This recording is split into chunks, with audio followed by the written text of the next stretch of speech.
सतगुरु कबीर की एक पंक्ति है, माझ मझरिया बसे जो जाने जन हुई हैं सो थीरा हो, निर्भय भय ता गुरु की नगरियां सुख सोए दास कबीरा। ये दो पंक्तियां, पर तौर बड़ा है। ये दो पंक्तियां काफी हैं। माझ मझरिया बसे जो जाने जन हुई हैं सो थीरा हो, निर्भय भय ता गुरु की नगरियां सुख सोए दास कबीरा। माझ मझरिया का अर्थ है बीच में, जो बीच में बस न जाने का जन हुई है सो थीरा हो, वह स्थिरता पाएंगे, वह शांति पाएंगे। निर्भय भय ता गुरु की नगरियां सुख सोए दास कबीरा। दास कबीर तो निर्भय होकर के गुरु के नगर में सो रहा है। सोना कितना सुखद है। एक सोना तो धातु है और एक सोना अवस्था है, सुसुप्ति। सुसुप्ति कितनी सुखद है। निर्भय होकर के सुख से सोने का सौभाग्य जिसको है वो धन्य है। वह सौभाग्य स्वनिर्मित है, अपने से बनाया जाता है, आकाश से नहीं आता है। माझ मझरिया बीच में, बीच का अर्थ है केंद्र। केंद्र है आत्मा और परिधि है मन।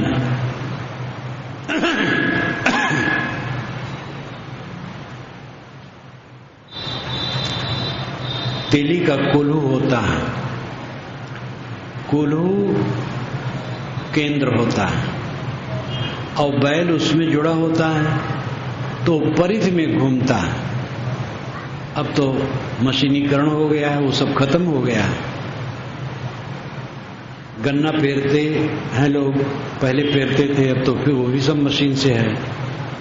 बैल, दो बैल जोड़ करके पेरते थे, वो घूमता था बैल, दिन भर घूमे चाहे रात भर घूमे, वो कोल्हू के पास कभी नहीं पहुंच सकता है। मन परिधि है, आत्मा केंद्र है। जो आत्मा में बसना जानेगा वो स्थिरता पाएगा। आत्मा में बसो, अपने में बसो। अपने में बसने के लिए मन को परिधि से हटाना पड़ेगा। मन परिधि में घूमता है। बीती घटनाओं की याद और भविष्य की कल्पनाएं, अहंकार, ममता, राग, द्वेष, ईर्ष्या, क्रोध, काम, लोभ, मोह, रजोगुण का विस्तार, ऐश्वर्य की कामना, ये सब लेकर के मन घूमता रहता है। यही आत्म पतन है। अभी एक अफसर आए थे मिलने के लिए। मैंने कहा ध्यान करते हो? कि महाराज ध्यान तो करता हूं लेकिन दिमाग में दुनिया आती है। उन्होंने एक सच्चाई बताई, रजोगुण जब तक शांत नहीं होगा तब तक दुनिया ही दिमाग में आएगी।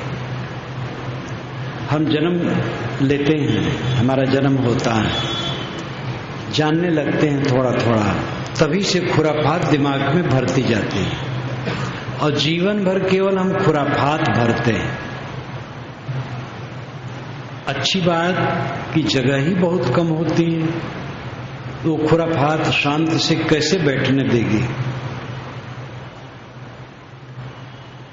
परिधि में हर इंसान परिधि में घूमता है, चित्त के चक्कर में चक्कर काटता है। जो माझ मझरिया बसना जानेगा वो स्थिर होगा। मन को डांट दो, बेकार की बात मत सोचो, चुप हो जाओ। मन जब चुप हो जाता है, एकदम चुप, उस सुख का वर्णन नहीं हो सकता है। गाढ़ी नींद में जो आपको सुख मिलता है वो अवस्था जन्य है, उसमें अज्ञान की निवृत्ति नहीं रहती है, लेकिन सुख मिलता है। जैसे किसी के कमरे में खजाना गड़ा हो और उसी पर वो रात दिन चलता हो लेकिन जानता न हो। इसी प्रकार सुसुप्ति में ये जीव जाता है, आता है, सुसुप्ति का आनंद पाता है, लेकिन खजाना को नहीं जानता है, आत्मा को नहीं जानता है। सुसुप्ति का अर्थ ही होता है अपने को पाना, स्व अपीत सुसुप्ति। ये उपनिषद की परिभाषा है। उद्दालक ने अपने पुत्र श्वेतकेतु को उपदेश देते हुए तत्वमत श्वेतकेतु बारंबार कहा। उस प्रसंग में यह है, अन्यत्र भी है। सुसुप्ति से समाधि की तुलना उपनिषद के ऋषि बारंबार करते हैं। गोस्वामी जी ने भी कहा है, जीव शिव सम सुख शयन, जागृत कुछ करतूत, सपने कुछ करतूत। जीव शिव सम सुख शयन, सपने कछ करतूत, जागृत दीन मलिन से विकल विषाद विभूत। जीव जब सोता है तो शिव के समान, यहां जीव का अर्थ है प्राणी, मनुष्य। मनुष्य जब सोता है तो शिव के तुल्य है, मंगलमय, कोई तकलीफ नहीं। सारी वृत्तियां भूल गई, सारे ख्यालात खत्म हो गए। सपने कछ करतूती, जब वो सपने में जाता है तब कुछ प्रपंच करता है, फिर वो जलना शुरू हो जाता है। और जागृत दीन मलिन सोई, वही जागते ही अत्यंत दीन और मलिन हो जाता है। विकल विषाद विभूति, उसके पास विभूति क्या है? मनुष्य के पास कौन सी विभूति है, कौन सा ऐश्वर्य है? विषाद का। विषाद की संपत्ति सबके पास है। दुख ढोते हैं सब, बिना काम का दुख ढोते हैं। पत्नी ने कुछ कह दिया, घाव लग गया, रात दिन वही दिमाग में नाच रहा। पत्नी होकर के उसने कैसे कह दिया, लड़के ने कैसे कह दिया, शिष्य ने कैसे कह दिया, पिता ने भी कह दिया, वो भी गलत किया, गुरु महाराज कैसे कह दिए। चाहे जिसके लिए हो, अगर अपना मन अविवेकी है, न नींद लेने देगा, न आराम से बैठने देगा, न बढ़िया भोजन पचेगा, न शुद्ध खून बनेगा।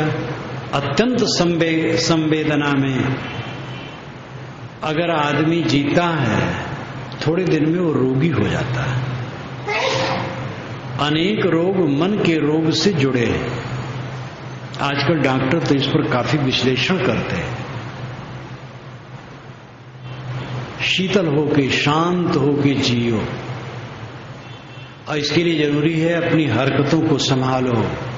क्या सोच रहे हो, क्या बोल रहे हो, क्या कर रहे हो। आत्म संयम और शील, ये दो ही साधन है। गांधी जी ने अपनी भाषा में कहा, सत्य अहिंसा। सत्य है आत्म संयम, अहिंसा है शील। भाषाएं अलग अलग हुआ करती, बात एक है। संयम और शील, अपने लिए संयम, दूसरे के लिए शील। अपराधी के लिए भी कटु न होना, अपराधी को भी तकलीफ देने की भावना न होना, उत्तेजना विहीन रह करके काम करना। अपराधी है, अपराध हो जाता है इंसान से, और अगर वो सरल है और भ्रम में पड़ के अपराध किया है तो फिर अपराध वो नहीं करेगा। और कुटिल है तो अपराध छोड़ेगा नहीं, करता रहेगा। तो ऐसे से दूर हो जाओ, बिना प्रतिक्रिया किए दूर हो जाओ। उपेक्षा, बाकी से जो गलती होती वो सुधर जाती है, कुटिल से नहीं सुधरती, षड्यंत्रकारी से नहीं सुधरती। जो पर्दे के आड़ में रह करके दुष्कर्म करता है उसका नहीं सुधरता। एक बार मैं गया था किसी क्षेत्र में, बड़े नगर में, वहां का राजनेता आया, 85 वर्ष का था, भारत के बाहर की बात है। वहां मिलने आया, बैठा। जब वो गया तो गृहपति ने बताया कि साहब अत्यंत कुटिली है और ये पर्दे की आड़ में सब करता है और लड़वाता रहता है, अत्यंत कुटिल है और 85 वर्ष का था। अब और आगे सुधरने कोई चांस है? राजनेता होते हैं, उसमें थोड़ी सी कुटिलता होती है, सात्विक राजनेताओं में भी थोड़ी कुटिलता होती है, परंतु उनके लिए वो दोष नहीं माना जाता है। और जब हिंसात्मक कुटिलता होती है तो भयंकर दोष है। राजनेता की स्थिति कुछ अलग है, चालबाजी, इधर उधर करना, राजनीति। अच्छे अच्छे राजनेता हुए हैं, उनमें भी कुछ ऐसी थी बातें, लेकिन बहुत अच्छे थे। आज भी नेता हैं, हर पार्टी में है, अच्छे लोग अभी भी जीवित हैं, मात्रा उनकी घट गई।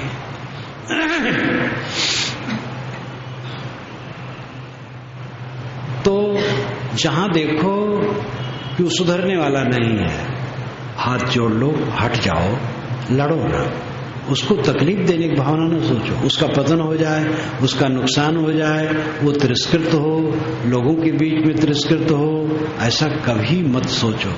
ये समझ लो आप दूसरे का तिरस्कार किए तो अपना भयंकर तिरस्कार किए, और करनी लौट करके जो आपको रगड़ेगी कि आपको रोना पड़ेगा। किसी का तिरस्कार किए, किसी का नुकसान किए, किसी का अहित किए, किसी को तकलीफ दिए। बीज एक दाना होता है, पेड़ बनता है तो 2-3 बालियां उसमें शाखाएं होती, 2-3 बालियां आ जाती हैं। एक एक बाली में 100-100 दाने भी हो सकते हैं, एक दाना में 200-300 दाने। गलत काम करके जो परिणाम होता है वो गलत करने वाले को भोगना पड़ता है। सबसे अपने को बचाना, कुसंग से बचाना, संयम से रहना, किसी का मन वाणी कर्म से अहित न सोचना, जाति वर्ण समाज देश विदेश किसी के प्रति हित भावना नहीं। जाति झूठी है, संप्रदाय झूठे हैं, सब घरौंदे हैं, बनाए गए हैं, मेड़े काल्पनिक हैं, जमीन सही है। मेड़े बनती और बिगड़ती, सड़कें बनती और बिगड़ती, जमीन नित्य रहती। संप्रदाय झूठे हैं, मनुष्य के बनाए हैं। पूरी दुनिया में जितने संप्रदाय हैं सब 3000 वर्ष के अंदर के हैं। 3000 वर्ष के पूर्व का कोई संप्रदाय आज जीवित नहीं, बदल करके कुछ है। और इसी प्रकार सब कुछ बदलने वाला, सारी किताबें मनुष्य की बनाई हैं, सारे भगवान मनुष्य के बनाए हैं, सारे देवता मनुष्य के बनाए। मनुष्य हाथ खींच ले, देवता आदेवता, भगवान अभगवान हो जाए। ऐसे मनुष्य के प्रति निष्ठा सच्चा धर्म है। और फिर भारतीय परंपरा तो कहती है प्राणी मात्र के प्रति करुणा। कबीर साहब की भावना में तो जीव मत मारो बापुरा, सबका एक है प्राण, हत्या कबहु न छूटी है, कोटिन सुनो पुराण। अपने पर संयम, दूसरे के लिए शील का बर्ताव, नम्र हो कि चलना, उछलना कूदना नहीं, अहंकार न करना। कौन सी वस्तु का अहंकार आपको? जवानी क्षणिक है, धन क्षणिक है, पद क्षणिक है, प्रतिष्ठा क्षणिक है, प्रवचन शक्ति क्षणिक है। धुरंधर विद्वान 33 भाषाओं का ज्ञाता राहुल सांकृत्यायन को जब विस्मृत का रोग हुआ तो दिल्ली में एक मित्र का हाथ पकड़ करके कांपते हुए जब खड़ा हुआ, उसने कहा क्या मैं पढ़ा लिखा आदमी हूं? सारनाथ, बनारस के सारनाथ के कॉलेज के एक प्रिंसिपल थे, संत थे, भिक्षु, धर्म रक्षित। शरीर छूट गया, काफी दिन हुआ। उन्होंने मुझसे कहा कि राहुल सांकृत्यायन अगर स्वस्थ हो जाते तो फिर से काखा पढ़ाना पड़ता। 33 भाषाओं का ज्ञाता, विस्मृत के गर्त में सब डूब गया था।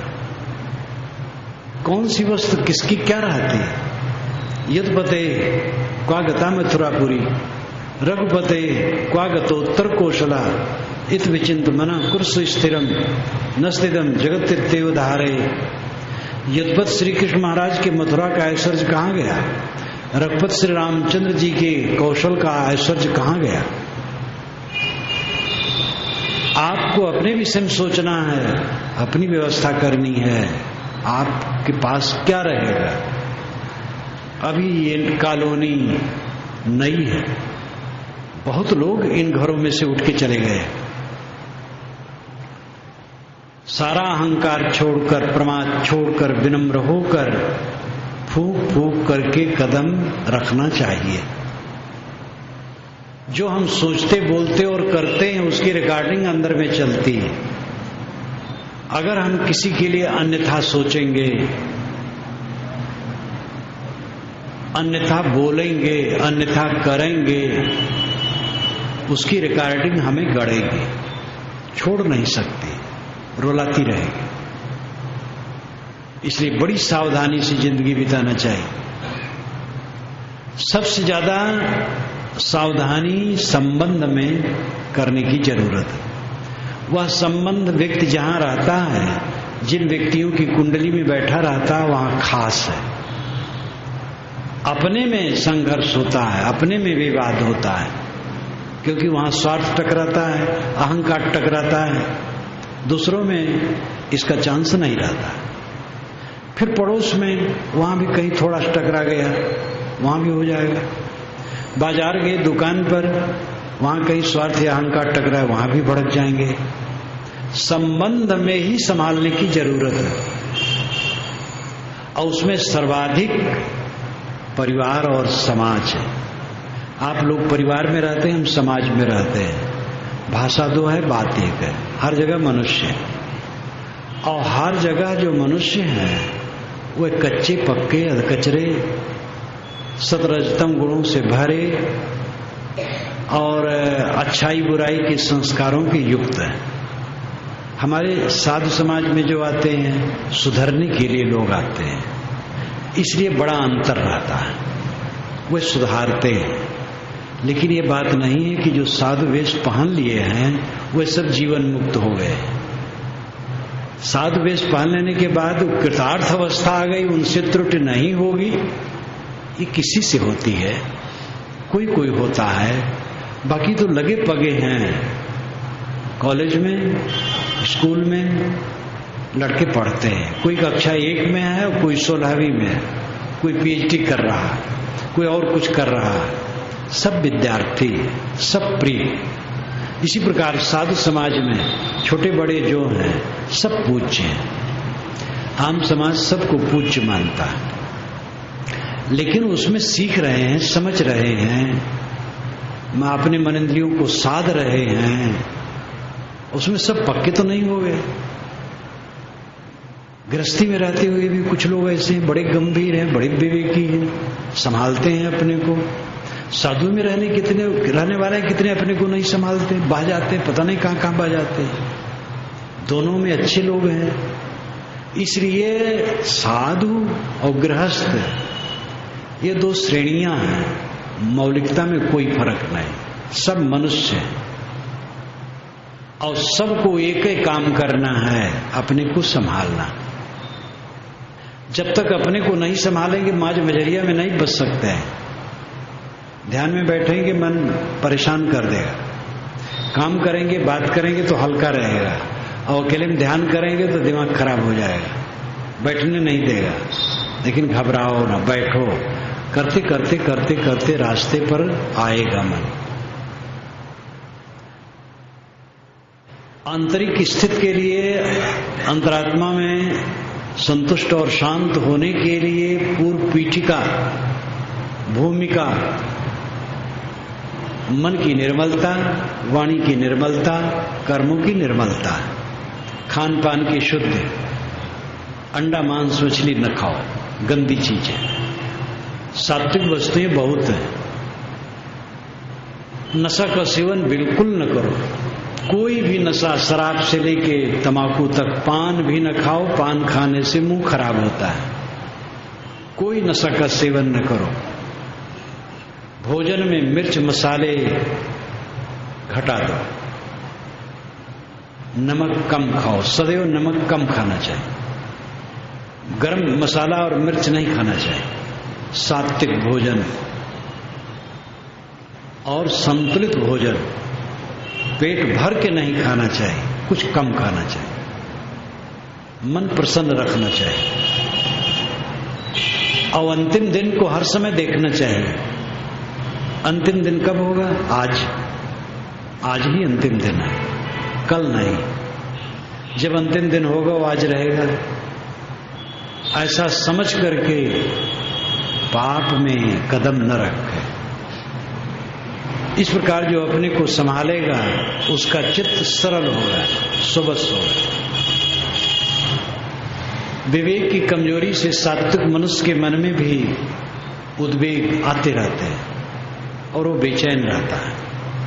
विवेक बलवान होना चाहिए। सारा संबंध असत होकर के रहता है। इस पर वो कहानी याद आती है जो कई बार आप लोगों के सामने कहता हूं। एक राजा सो रहा था, सपना देखा कि मैं एक पर्वत की तराई में घूम रहा हूं, वहां गरीब लोग झोपड़ियों में रह रहे हैं, 3 दिन का भूखा हो गया हूं, तो भीख मांगता हूं, तो कोई चावल कोई दाल एक एक चुटकी देता, सब गरीब है। जब वो कुछ हो गया तब एक जगह गया, एक कुम्हार से उसने हंडी मांगी और हंडी में खिचड़ी चढ़ाकर 3 पत्थरों का चूल्हा बनाकर किया और पकाया, खिचड़ी पक गई। केले का पत्ता लाया, बिछा दिया, उस पर उसने खिचड़ी ढाल दी। 2 भैंसे आगे से लड़ते हुए आ रहे थे, वो घबरा गया। खिचड़ी और केले के पत्ते पर लेके भागना संभव ही नहीं है, रोटी हो तो भाग जाए। वो घबरा गया राजा सपने में। अब अंततः यही हुआ कि दोनों भैंसे टूटे, खिचड़ी रौंद दिए और राजा के ऊपर दौड़ पड़े। राजा भागा, नींद खुल गई। स्वर्ण जटित पलंग, मखमली गद्दे, चारों तरफ ऐसा प्रबंध कि मच्छर न आवे। वहां भैंसे कैसे आ गए? हजारों को भोजन देने वाला भूखा कैसे हो गया, भिखार कैसे हो गया? फिर उसको नींद नहीं आई। सुबह हुआ, स्नान किया, कोई संत पास में रहते थे, कहीं गया, कहा महाराज वह सच कि यह सच? महात्मा ने कहा जब तू सपने में था, भिखार था, भूखा था, तब तू था कि नहीं? कह मैं था। कह राज्य? कह राज्य नहीं था। कह अब राज्य में हो तुम? राज्य में हो कि नहीं? कह हूं। कह सपना? कह सपना नहीं। तो सपना में जागृत नहीं, जागृत में सपना नहीं, और तू दोनों में, तो सत्य तू है। सपने में भी तू था, जागृत में भी तू है, और सपने में जागृत नहीं है, जागृत में सपना नहीं है। इसलिए दोनों झूठ और तू सच। बचपन से आप तक जितने जो कुछ देखा है वो कहां ठहरा? सब भाग गया, वो कुछ झूठ हो गया। लेकिन आप में आप झूठ नहीं है। 10 वर्ष, 30 वर्ष, 50 वर्ष पूर्व आप जो देखे सुने थे याद करते हैं। आत्मस्तित्व सच है, आत्मा सच है, आपका होना सच है, आपका अस्तित्व ठोस है। अब आपको जो मिलता है वो ठहरता नहीं, इसलिए वो झूठ हो जाता है। निरानित झूठ नहीं है, जैसे हम लोग यहां बैठे हैं, ये सब झूठ नहीं है। लेकिन अभी उठेंगे तो झूठ हो जाएगी कि नहीं? सब अपने अपने घर चले जाएंगे, एक अक्ष झूठ हो जाएगा। तो वस्तु अपने आप में झूठ नहीं है, परिवर्तनशील है, और हमारा संबंध उसका क्षणिक है और झूठ होकर रहता है। इसलिए जगने की जरूरत है। माज मजरिया बसे सुजाने जन हुई है सो थीरा हो। मांझ मजरिया आत्म केंद्रित होकर के जो बस न जानेगा वो स्थिरता पाएगा। अपने इतनी शक्ति बनाओ, अपने मन को खींच लो, डूब जाओ अपने आप में, केवल आत्मचिंतन, प्रपंच का चिंतन न हो। और आपको करना पड़ेगा, कोई भगवान आपके लिए नहीं कर देगा, न गुरु बाबा कर देंगे। गुरु बाबा केवल रास्ता बताएंगे, कोई करने वाला नहीं है। आपने मन को बिगाड़ा है, आपको बनाना है। बिगाड़े आप और बनाओ भगवान। एक मकान में गया, नया मकान बनाए थे, महाराज मैंने ये बनवाया, वो बनवाया, वो बनवाया, एक जगह फटा था, मैंने कहा ये फट गया। कहे महाराज भगवान का मन। हम कहे तो इसमें जितना बनाए वो तो आपका है, और जितना बिगाड़ा वो भगवान का। तो भगवान का बस मोहर मार देते। हम सब अपने अपने मन के दृष्टा हैं। अपने मन को शुद्ध नहीं करेंगे, कौन उसको शुद्ध करेगा?